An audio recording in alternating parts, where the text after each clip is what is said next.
Is it me? Am I talking?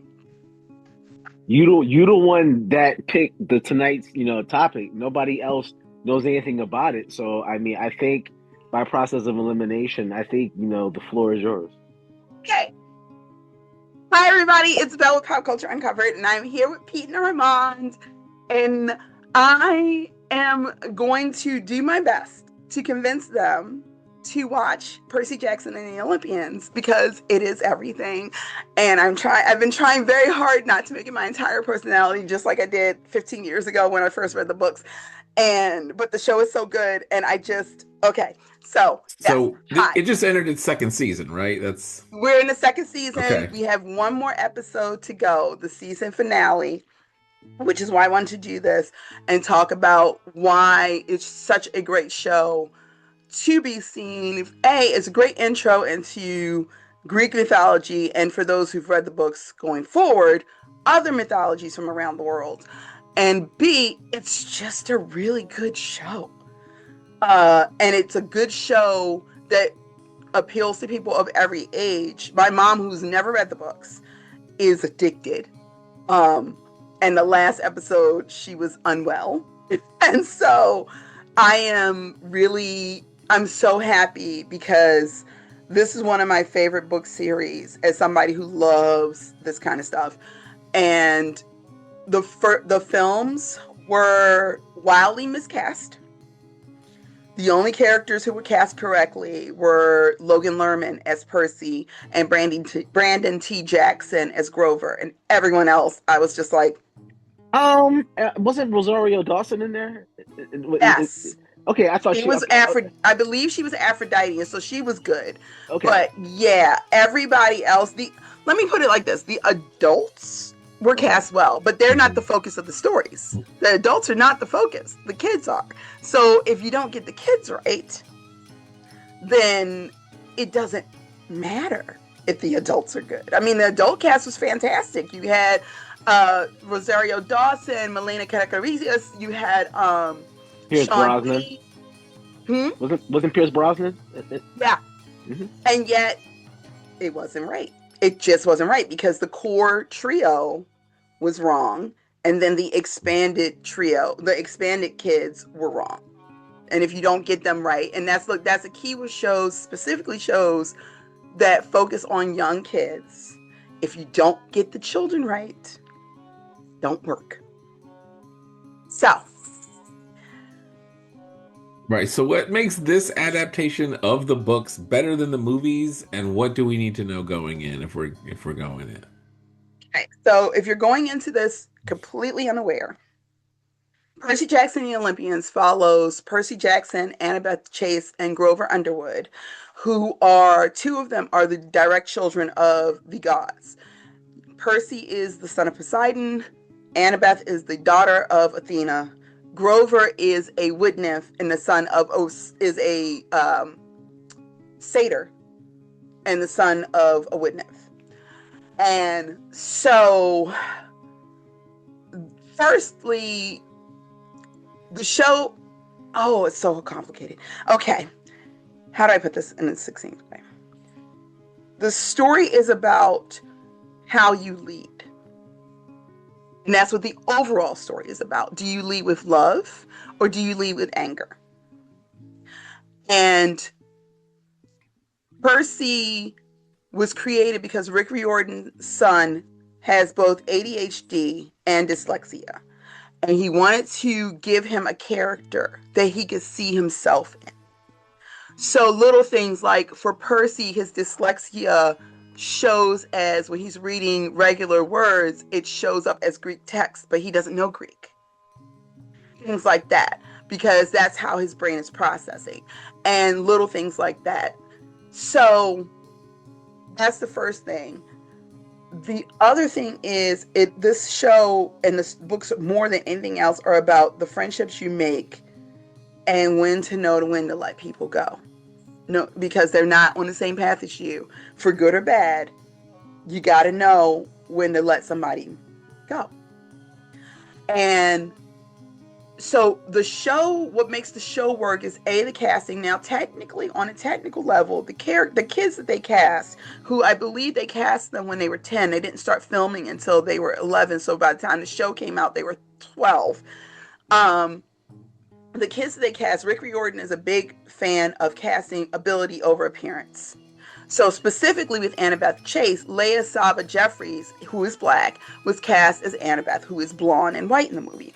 Now, why wouldn't Annabeth be black to get that Oh, point across?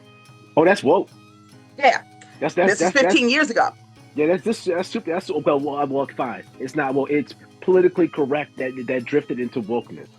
Yeah, this was 15 years ago when he wrote these books. So to give you an idea. For the record, for anybody who's watching, I am being sarcastic. You've never seen me be sarcastic before. I'm just making sure I don't get no hate messages like the kid. The kid is, I am a happy SJW. I just want to be clear, but I'm sorry, Belle. Continue. So now, when he and his wife were given control of casting for this series, I do not believe he was given control of casting for the films. And when that was the case, he and his wife were like, "She's gotta be black." Point. There's a reason we set this up this way, and so that's the first thing. There is no description of Grover's basically his race in the books. He's ambiguously brown. They casted Aryan Samhiti, and if I'm saying it wrong, I'm so sorry, who is Arabic in the part.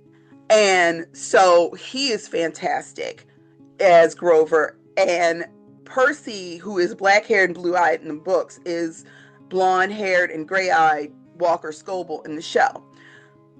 Normally, these things would be irritating to me.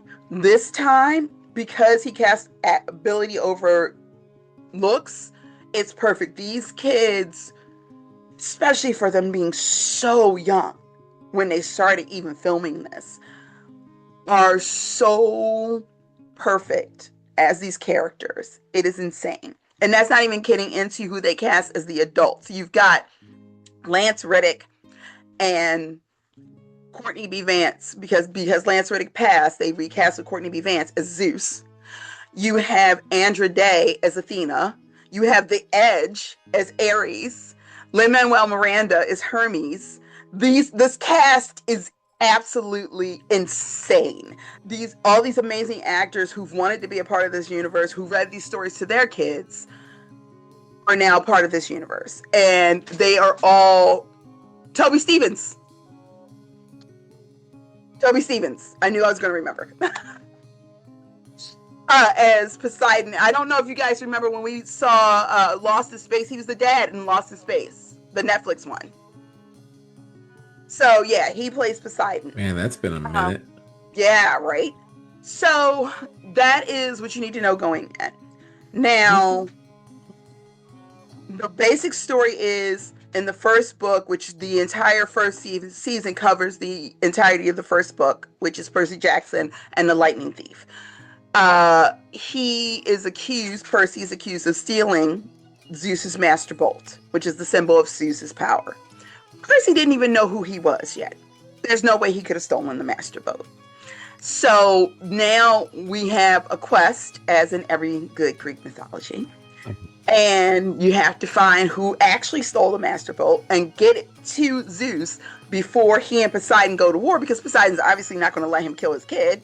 And so there's a war about to happen. And the kids, especially Percy and Grover, who are super connected to humanity, Grover to the natural world and Percy to humanity, are like, there cannot be a war because humans and animals will not survive.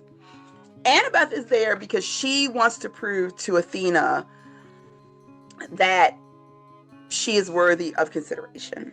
And that's the other thing the show gets into, which is mommy and daddy issues galore.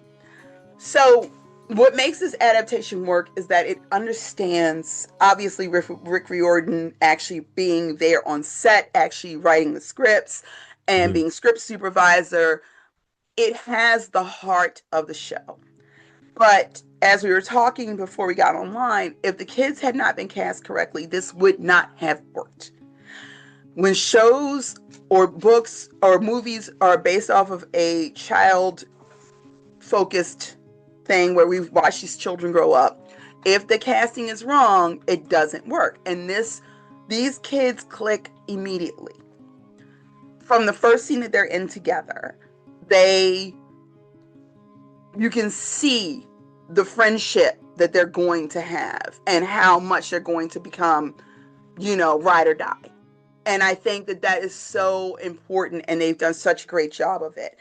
Now, I don't want to spoil things for people, so I am going to say that if you have not read the books and you haven't watched season 2 and don't know what's going to happen in book 3, this would be the time to jump out of this video and come back in about 5 minutes or fast forward, because 2 things happen in this season. We get introduced to 4 new characters who are very important, and I want to talk about them. So the long and the short is Charlie Bushnell is Luke. He's not a new character. He's there from day one. He's one of the sons of Hermes, and he's there from jump. And he is not a new character, but Charlie Bushnell's performance is absolutely amazing. The way he is playing this character is heartbreaking. And you really need that, because Lucas is Anakin Skywalker-esque. So if you don't get a young person who can really make you understand why he's making these choices, doesn't work. The other person, one of the newer cast members, is Daniel Dimer, who is 27 years old. Now, why is that important? Because he's playing Tyson, who is a Cyclops and Percy's brother. And Cyclopses age faster physically than humans. So Tyson is technically only 8. And Daniel Dimer is doing such an amazing job of making it obvious that this is a young child who just happens to be, 6'3" and visibly scary, but not at all. And he's doing such a great job of showing that he's Percy's little brother, even though he's bigger than him. And that is a skill. It's so hard for adults to play young children without being cloying or condescending. And so this season, they've done a great job of doing that. My last 2 characters that were introduced are Rainbow and Blackjack. And I'm not going to spoil for you two, if you go in to watch the show, who they are. But suffice to say that when we get the first hint that Rainbow is there, I literally screamed, and my mother was like, what is it? What is it? And I was like, I can't tell you, but you're going to love it. And that Rainbow and Blackjack are 2 of my favorite characters, and them being there, and they're earlier than I would have expected them to come on, having read the books. I am so happy that they've been introduced, and the way they were introduced actually makes sense. And Rick Riordan actually said he wanted to change it because logically these things would have happened a little bit sooner. And I actually like the fact that he is not being dogmatic about his own work, because he could be. A lot of writers don't want any changes, or very few changes, when you go from from book to film or book to television. And he was like, no, this does actually makes more sense if we do this now. So all I have to say is, if you haven't watched Percy Jackson up until this point, the full 2 seasons are on Disney Plus, and I would highly recommend that you watch them. Take your time and enjoy them fully. And the season finale is going to be lit. My mom was like, well, they're going to be okay, right? And I was like,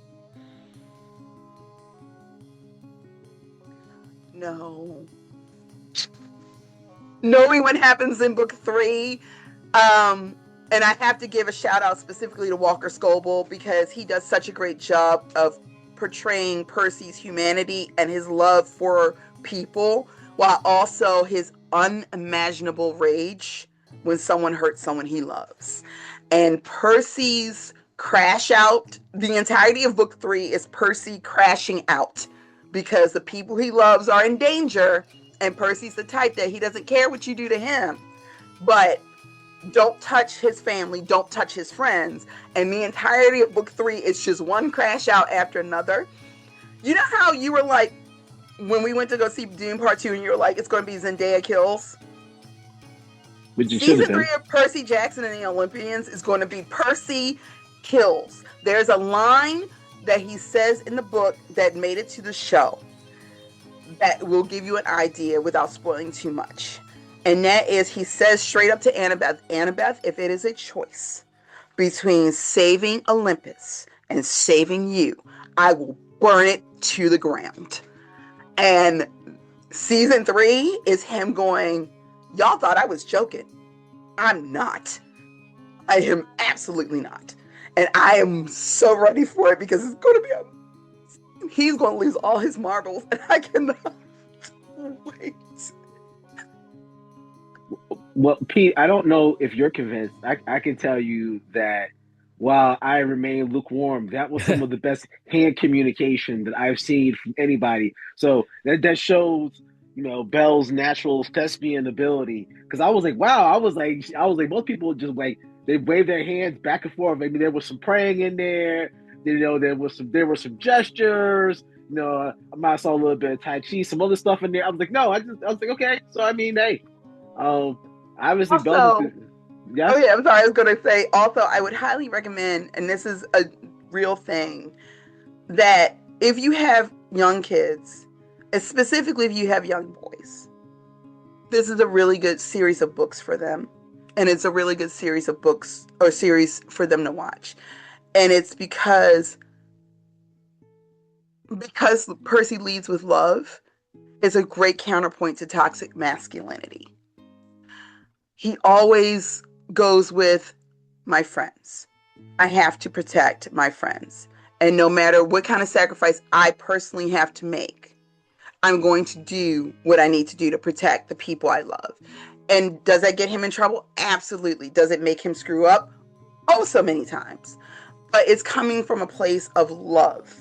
And I think, especially with everything going on right now, that books and series that emphasize that love is, in fact, the greatest power that you could possibly have, and family and friends are your greatest superpower, is not a bad thing at all.